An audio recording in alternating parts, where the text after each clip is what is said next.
یوم لا ينفع مال ولا بنون، اللہ فرماتا ہے دنیا کے اندر تمہارے مال اور اولاد دنیا میں ہی کام نہیں آتے، اور اس دن تو کیا کام آئیں گے؟ دیکھا نہیں، مال بھی کبھی کبھی کام نہیں آتا، اجی لے لو پیسے لے لو، میرے بیٹے کو زندہ کر دو، میرے بیٹے کو صحیح کر دو، 1 لاکھ لے لو، 2 لاکھ لے لو، یہاں تک کہ گھر بار بھی سب بیچ دیتا ہے، پتہ چلا کہ مال بھی کام نہیں آیا۔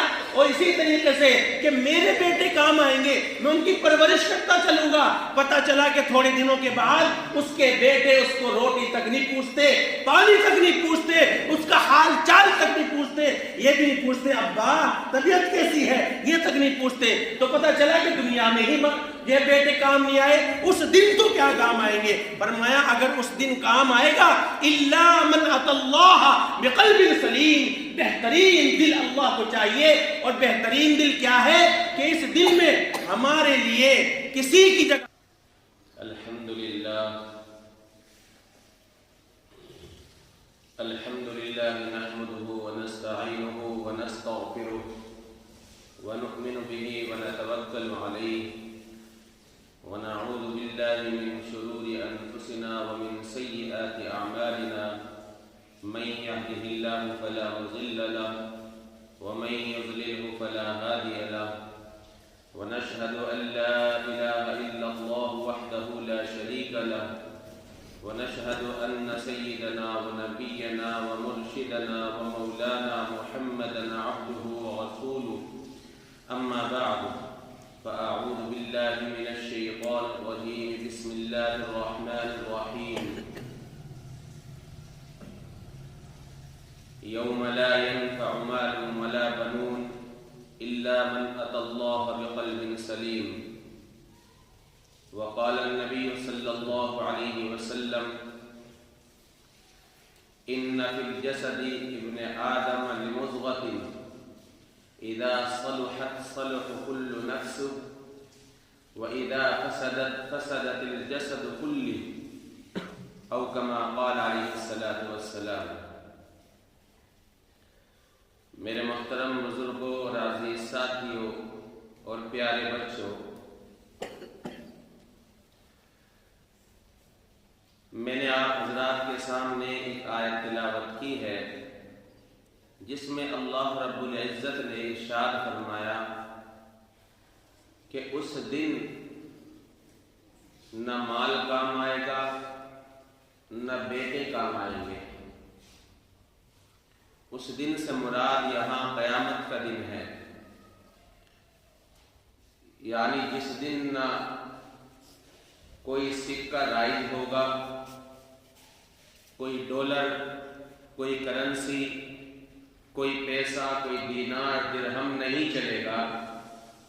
اس دن فرمایا کہ نہ یہ مال کام آئے گا، نہ تمہارے درہم و دنانیر کام آئیں گے۔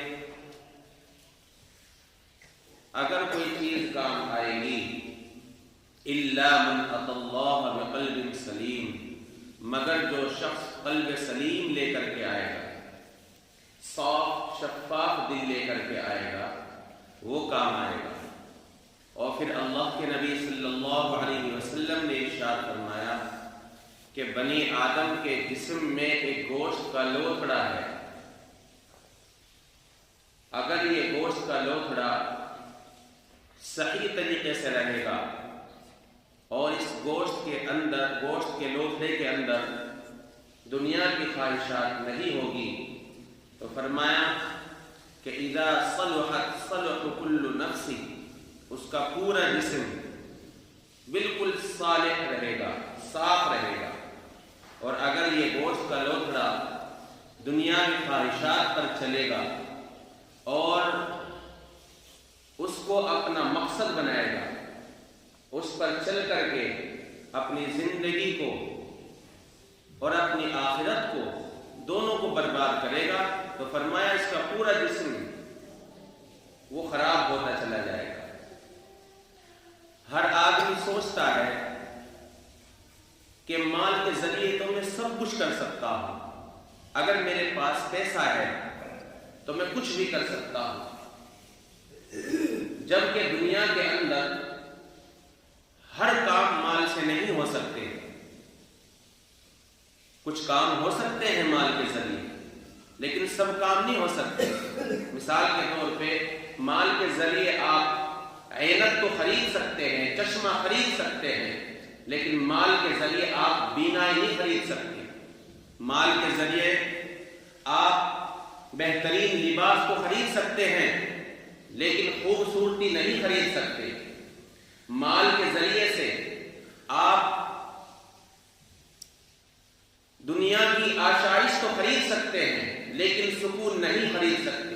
مال کے ذریعے سے آپ نرم گداز بستر تو خرید سکتے ہیں، لیکن میٹھی نیند نہیں خرید سکتے. پتہ چلا کہ ہر کام دنیا کے اندر بھی مال کے ذریعے سے نہیں ہو سکتا. اس لیے میرے محترم بزرگوں دوستو، اللہ رب العزت نے اپنے قرآن پاک میں اس کی نفی کی ہے کہ اس دن نہ مال کام آئے گا نہ بیٹے کام آئیں گے. دنیا کے اندر ہر انسان کو تکبر جو ہوتا ہے وہ دو چیزوں سے خاص طور سے ہوتا ہے. ایک تو مال کے ذریعے سے تکبر ہوتا ہے، دوسرے بیٹوں کے ذریعے تکبر ہوتا ہے. اور یوں کہتا ہے انسان کہ میرے پاس اتنا مال ہے، اتنے پلاٹ ہیں، اتنی جائیداد ہے. یہاں تک تکبر میں غرق ہو جاتا ہے کہ یوں کہتا ہے کہ تمہاری حیثیت کیا ہے، تمہاری 4 بیگھے کی بھی اتنی حیثیت نہیں ہے جتنی میری ایک 50 گز کے پلاٹ کی ہے. اور تکبر میں مبتلا ہو جاتا ہے. جس انسان کے پاس بیٹے ہوتے ہیں وہ بیٹوں کے ذریعے سے اپنی طاقت کا استعمال کرتا ہے، طاقت کا مظاہرہ کرتا ہے. اسی لیے اللہ نے ان دونوں کی نفی کر دی کہ دنیا میں تم ان سے کام لے لو گے، دنیا میں اس کا ذریعے سے تم اپنا تکبر، اپنا گھمنڈ ظاہر کر دو گے، لیکن آؤ میرے پاس، آؤ قیامت کے دن، تب میں تمہیں دکھاؤں گا کہ یہ مال اور یہ اولاد تمہارے لیے فتنہ بن جائے گا، یہ تمہارے کچھ بھی کام نہیں آئے گا. اسی لیے میرے محترم بزرگوں دوستو، اللہ رب العزت نے ہر انسان کے لیے ایک قلب سلیم رکھا ہے. اگر یہ صحیح نہ رہا تو ہمارا پورا جسم صحیح نہیں رہے گا. ہر جوڑ انسانی بدن کے اندر دل کے تابع ہے. مثال کے طور پہ اگر اس سے یوں کہا جائے کہ چلو بھائی وہاں چلتے ہیں، تو وہ کیا کہتا ہے، بھائی میرا دل ہی نہیں چاہتا وہاں جانے. بھائی آپ یہ چیز کھا لے، ماں باپ کہتے نہیں بیٹے کو، بیٹے یہ چیز کھا لے، وہ کیا کہتا ہے، میرا دل نہیں چاہتا. آپ ادھر دیکھیں، میری طرف تو دیکھیں، وہ کیا کہتا ہے، میرا دل ہی نہیں چاہتا. میرے ساتھ آپ کھلا جگہ جائے، کیا کہتا ہے، میرا دل ہی نہیں چاہتا. پتہ چلا انسان کے اندر جو اعضاء ہے وہ سب دل کے تابع ہیں. اسی لیے اللہ نے دل کو کہا ہے کہ یہ دل تو میرا گھر ہے. جیسے قلب عبداللہ یعنی اللہ کے بندے کا دل اللہ کا گھر ہوتا ہے. اللہ کے گھر سے مراد یہ نہیں کہ اللہ اس میں بستا ہے. جیسے کعبۃ اللہ کو بیت اللہ کہتے ہیں، یعنی اللہ کا گھر. تو ایسا نہیں ہے کہ اللہ وہاں رہتے ہوں. اس کا مطلب ہے کہ اللہ کے انوار و تجلیات، اس کی رحمت کا ظہور ڈائریکٹ اسی گھر پر ہوتا ہے. اسی لیے اسے بیت اللہ کہا جاتا ہے.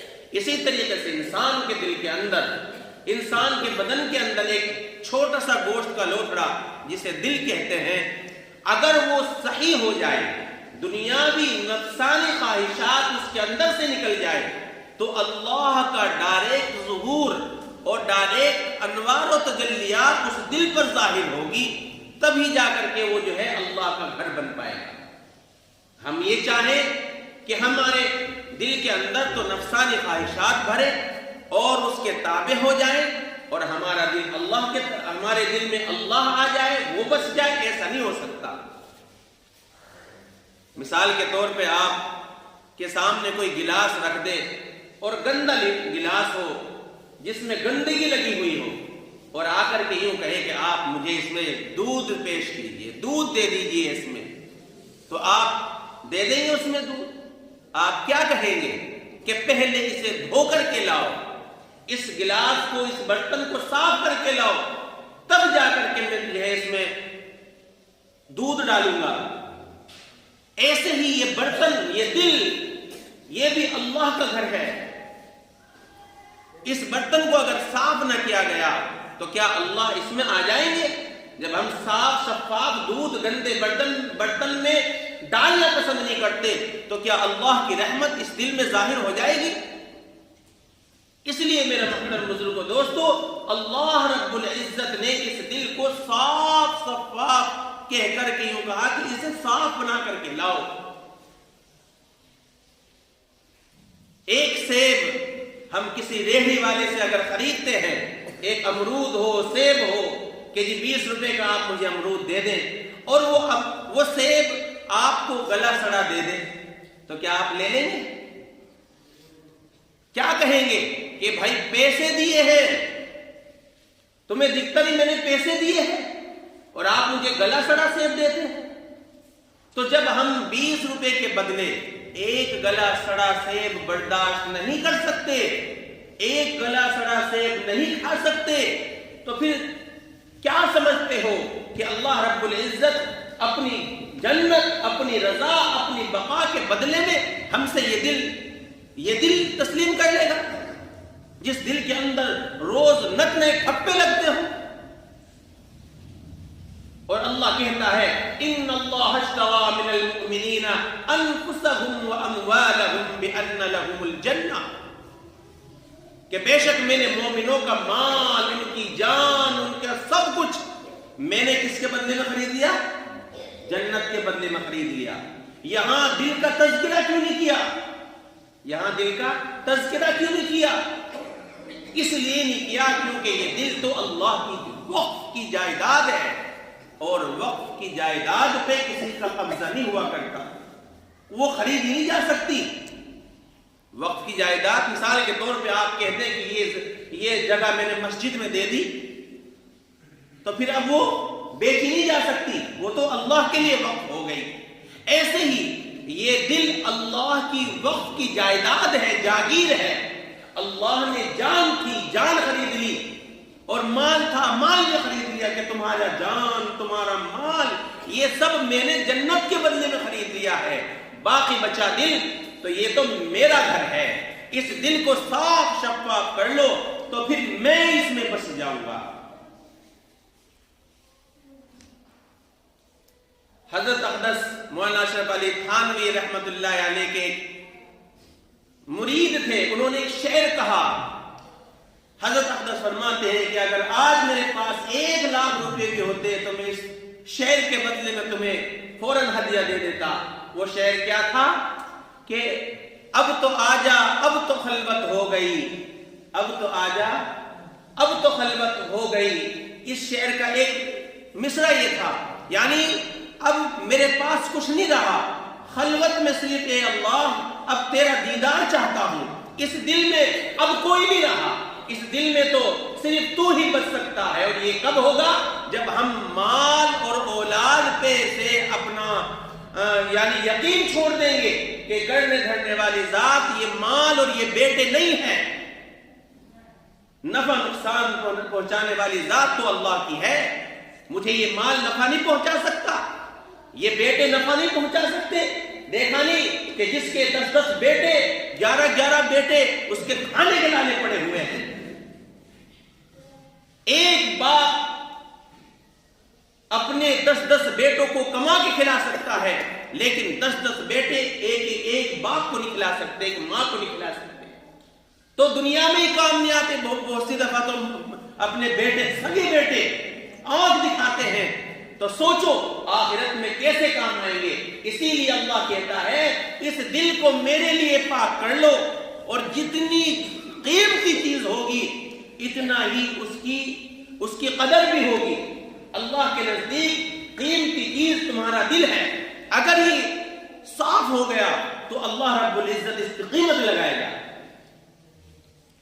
گھر میں سے جب ہم چلتے ہیں تو ہمارے بڑے صندوق بھی ہوتے ہیں، چھوٹی سی تجوری بھی ہوتی ہے، لیکن ہماری نظر بڑے صندوق پہ نہیں جاتی، کیونکہ بڑے صندوق میں تو لحاف ہیں، گدے ہیں، جوڑے ہیں، تکیے ہیں، یہ بھرے ہوئے ہیں، لیکن اگر اسی میں ایک باکس ہو تو اسے دیکھ کر کے نظر بھر کے تب نکلتے ہیں، اور جب اس میں گھر میں آتے ہیں تو پھر بھی سب سے پہلے اسی باکس کو دیکھتے ہیں، کیونکہ اس باکس کے اندر قیمتی چیز ہے، اور قیمتی چیز قیمتی جگہ ہی رکھی جاتی ہے، بچا کر کے رکھی جاتی ہے، کبھی بھی اس پہ حملہ ہو سکتا ہے۔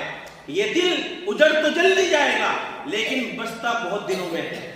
وہ کہانی کہ بستی تو بستے بستے بستی ہے، بستی تو بستے بستے بستی ہے، یہاں تک کہ برسہ برس لگ جاتے ہیں بستی بستے بستے، لیکن جب بستی اجڑتی ہے تو چند منٹوں میں ہی بلڈوزر کیا کر دیتا ہے، نام و نشان مٹا دیتا ہے۔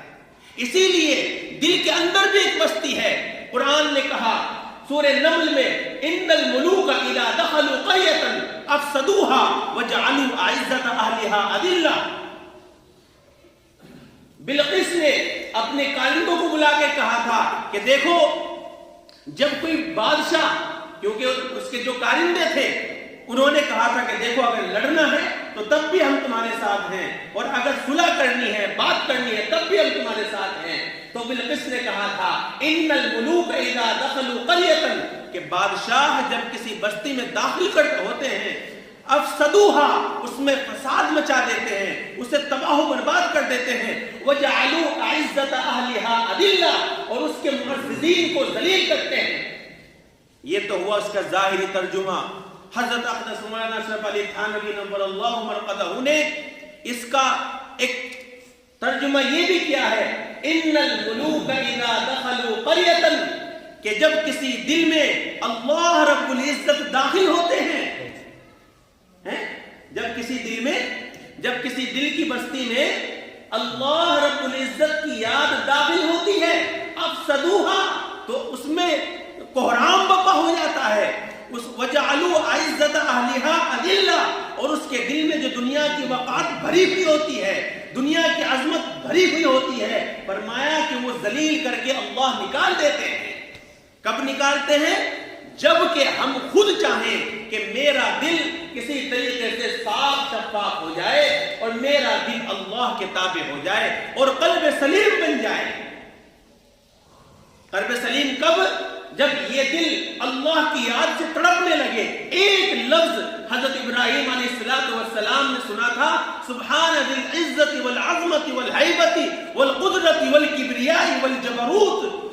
جیسے ہی یہ سنا کہا کہ ایک مرتبہ اور سنا دے، ایک مرتبہ اور کہہ دے۔ کہا کہ کیا دو گے؟ کہا کہ آدھا ریوڑ تیرا، آدھا ریوڑ تیرا، ہزاروں بکریاں تھی، کہا کہ آدھا ریوڑ تیرا۔ کہا کہ ایک مرتبہ اور سنا دے، فرمایا کہ کیا دو گے؟ کہ آدھا ریوڑ سنا دیا، سبحان ذی العزت والعظمہ والہیبہ والقدرہ۔ فرمایا کہ اب ایک مرتبہ اور سنا دے، کہ اب کیا دو گے؟ کہ یہ سارا کا سارا ریوڑ تیرا۔ کہ لو پھر میں پھر سنا دیتا ہوں، سبحان الملک القدوس۔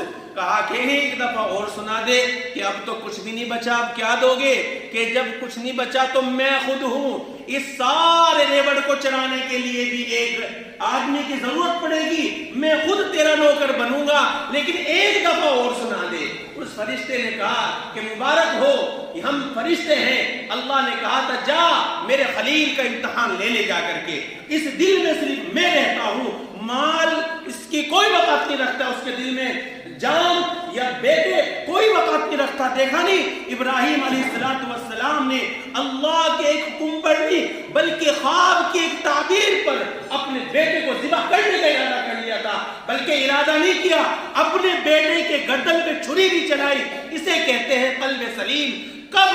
جبکہ اس قلب میں اللہ کی یاد ہوگی۔ اب یہ قلب سلیم بنے کیسے؟ یہ قلب سلیم بنے کیسے؟ یعنی صاف شفاف دل بنے گا کیسے؟ جس طریقے سے میرا یہ ہاتھ ہے اور اس ہاتھ میں کوئی بیماری ہو گئی تو میں بہترین ڈاکٹر دیکھوں گا نہیں دیکھوں گا؟ بھائی دیکھوں گا نہیں۔ اگر میرے پاس زیادہ پیسے ہیں تو میں اس